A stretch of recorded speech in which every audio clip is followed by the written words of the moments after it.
Charles Spurgeon mentions an important point regarding the Gospels. He says, in all of the 4 Gospels, Matthew, Mark, Luke, and John, it is only in one place that Jesus tells us about his own heart, right? See, in the 4 Gospels, if you look at the 4 Gospels, they present to us Christ's teaching, Jesus' teaching, right? We learn about his birth, we learn about his ministry, we learn about his disciples, we learn about those who opposed him, and so on and so forth. We learn about his travels, we learn about his prayer habits, we find his lengthy speeches, we find his teachings, இத்தனை விஷயங்க, right? அவங்களுடைய சீஷர்கள் யாரு, அவங்களோட birth எப்படி இருந்தது, இயேசுடைய பிறப்பு எப்படிப்பட்டதாக இருந்தது, ஊழியம் எப்படி இருந்தது, லைஃப் எப்படி இருந்தது, எல்லாத்த பற்றியும் நாம் சுவிசேஷங்களை நாம் பார்க்க முடியுது. We also learn about how he understood himself to be the fulfillment of the Old Testament, right? And not only this, in all of the 4 gospel accounts, we learn about how he was arrested, how he was unjustly arrested, how he suffered, how he died on the cross, and his astonishing resurrection on the 3rd day, the shameful death and the astonishing resurrection on the 3rd day. We learn about all of these things in the Gospels. But as Charles Spurgeon notes, it is only in one place we hear Jesus open up to us about his very heart. So where do we find this? We find this in Matthew chapter 11, where Jesus says, "Come to me all who labor and are heavy laden, and I will give you rest. Take my yoke upon you and learn from me, for I am gentle and lowly in heart, and you will find rest for your souls. For my yoke is easy and my burden is light." Matthew chapter 11, we find this over there. In this one place is where Jesus, the Son of God, he is opening up the curtain and allowing us to see on the other side into his heart, into the core of who he is, right? So what do we find here?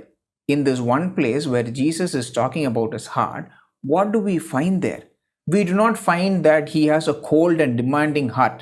ரொம்ப ஒரு கடின இருதயம் அவருக்கு இருக்கு அப்படின்றத நாங்கள் பார்க்கலையே.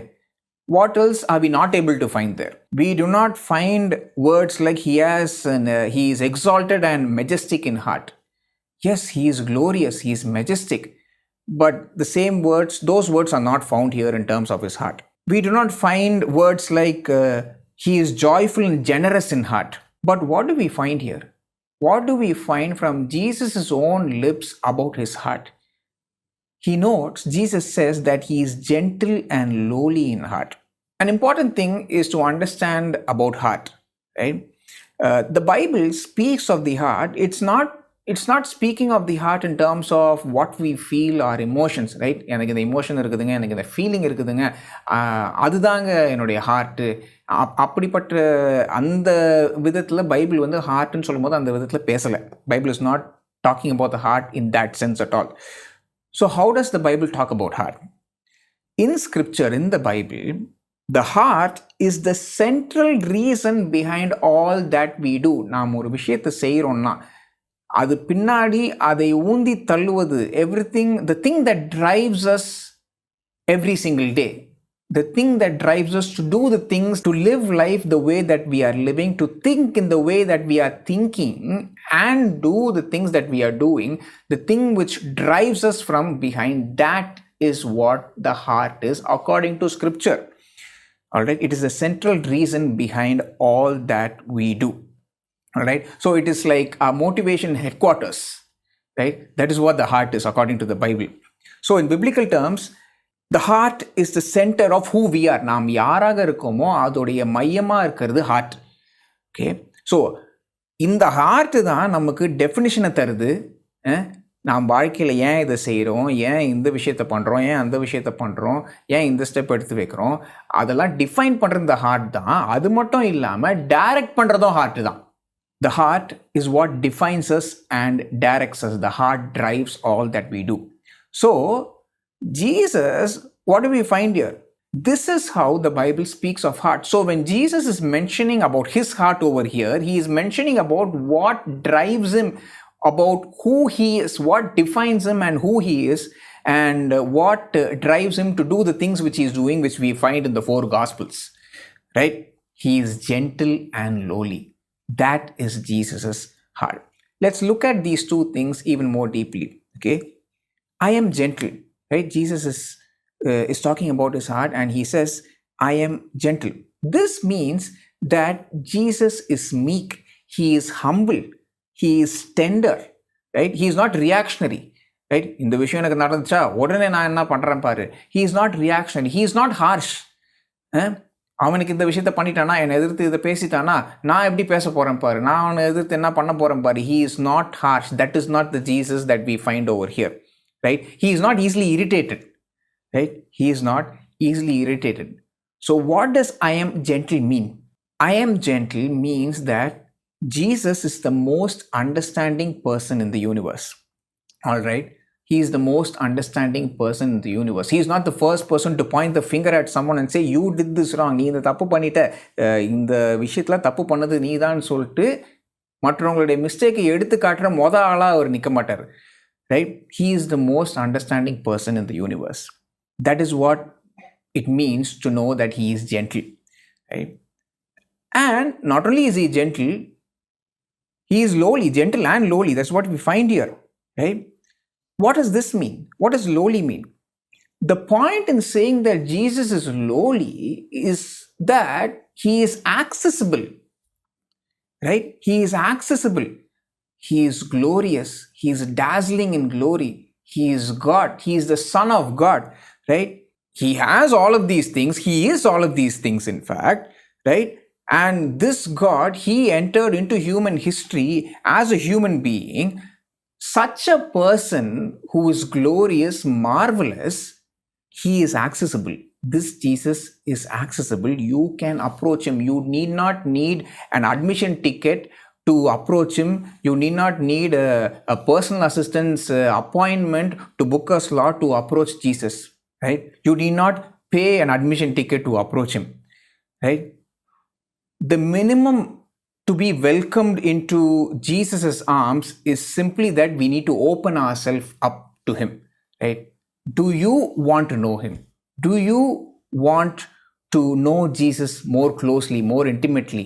Do you want to grow your relationship with Jesus? இயேசுவுக்கும் உங்களுக்கும் இருக்கிற அந்த உறவு இன்னும் டீப் ஆகணுமா, அவரை நீங்கள் இன்னும் அதிகமாக அறியணுமா, அவர் ரெடியாக இருக்காரு, right? His arms are ready to embrace you with his love. But the question is, are you ready? Am I ready? Are we ready? Readiness is what he works with. All right. And in that same chapter, in Matthew 11, in verse 28, we also see the people who are qualified for fellowship with Jesus. Who are they? All who labor and are heavy laden. Right? See, people think that they have so much problems in their lives, so they think that they need to let go all of these problems, keep all of these problems aside, and then come to Jesus. No, it's not like that. Your very burden is what qualifies you to come to Jesus. No payment is required, no admission is required. And this Jesus, who is approachable, who is accessible, who is gentle, who is lowly, he says, I will give you rest. And his rest is a gift. It's not something which you can earn. It's not something which you can earn or I can earn, right?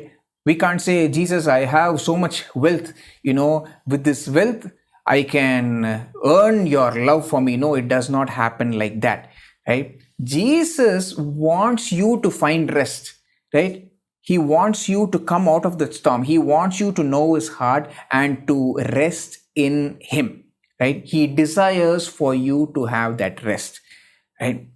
So, in Jesus' own words, he is gentle and lowly. He is tender. He is open. He is humble. He is the most understanding person in the world. He is welcoming. He is accommodating. He is willing. So, if someone asks us who Jesus is, right? Who is Jesus? If someone asks you or me who Jesus is, we would be honoring Jesus' words from his own teaching, right? He is gentle and lowly. That is who Jesus is.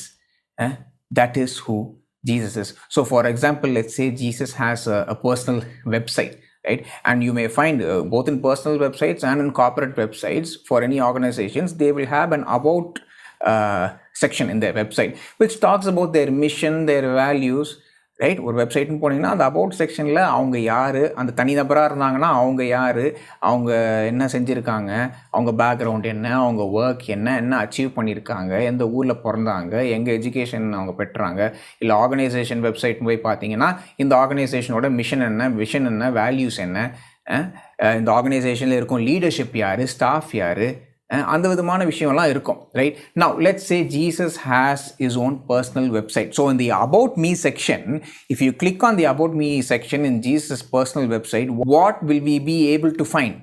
We will find that he is gentle and lowly in heart. That is who Jesus is. Tender gentleness is who he is. That is his very heart. And Jesus himself is saying this. It's not because it's something which I said. It's not something that someone else is saying that Jesus is like that. Jesus himself says that he is tender and lowly in heart. This Jesus, who rightly points out that he is gentle and lowly in heart, he stretches out his hand to you and he says, "Come to me, all who labor and are heavy laden, and I will give you rest."